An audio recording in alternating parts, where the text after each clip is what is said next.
Abdul Hasib girls হাই school.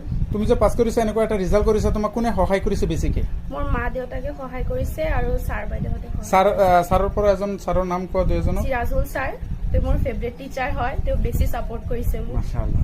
Siraj ছাৰে কোনটো subject পঢ়ায়? ইংলিছ পঢ়ায় ছাৰে। ইংলিছ পঢ়ায়। মাশাআল্লাহ। আৰু টিচাৰৰ ভিতৰত মেমৰ ভিতৰত নাজিমা মেমে সহায় কৰিছে, মেম ছ'চিয়েলৰ টিচাৰ। স্কুলৰ নামটো কৈ দিয়া আকৌ। আব্দুল হাসিব গাৰ্লছ হাই স্কুল। তোমাৰ পাৰ্চেন্টেজ কিমান হৈছে? 57। এতিয়া ক'ত পঢ়িবলৈ ইচ্ছা কৰিছা?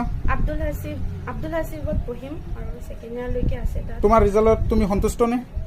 মই সন্তুষ্ট হোৱা নাই আৰু ভাল হ'ব লাগিছিলে। কেনেকুৱা কৰাৰ ইচ্ছা আছিল তোমাৰ? মই ভাবিছো মানে ফাৰ্ষ্ট ডিভিজন তিনিটাত লেটাৰ পাম।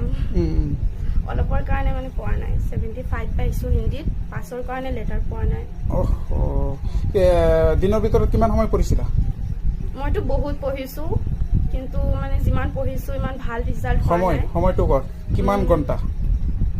10 ঘণ্টামান পঢ়িছো আৰু বেছি পঢ়িছো কেতিয়াবা। 10 ঘণ্টা পঢ়িছা? অ' মাই গড। ঠিক আছে, বহুত ভাল কথা। যিমান তুমি যেনেকৈ বিচাৰিছিলা তেনেকুৱা তোমাৰ ৰিজাল্টটো হোৱা নাই, তাৰ কাৰণে আমি নিজেও দুখিত।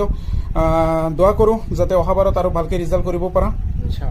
এতিয়া যিসকল ক্লাছ 10ত পঢ়ি আছে তেখেতসকলক কি ক'বা?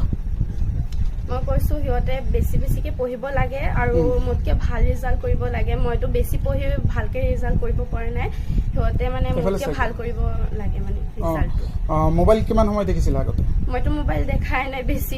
এই পৰামৰ্শটো দিয়া, তুমি কৈ দিয়া মই মোবাইল নেদেখাৰ কাৰণে মই ইমান ভালকে পাৰ্চেন্টেজ কৰি পেলাই ৰিজাল্ট কৰিব পাৰিছো, আৰু তেখেতসকলে যদি মোবাইল নাচাই পেলাই পঢ়ে তেনেহ'লে তেওঁলোকৰ কেনেকুৱা হ'ব?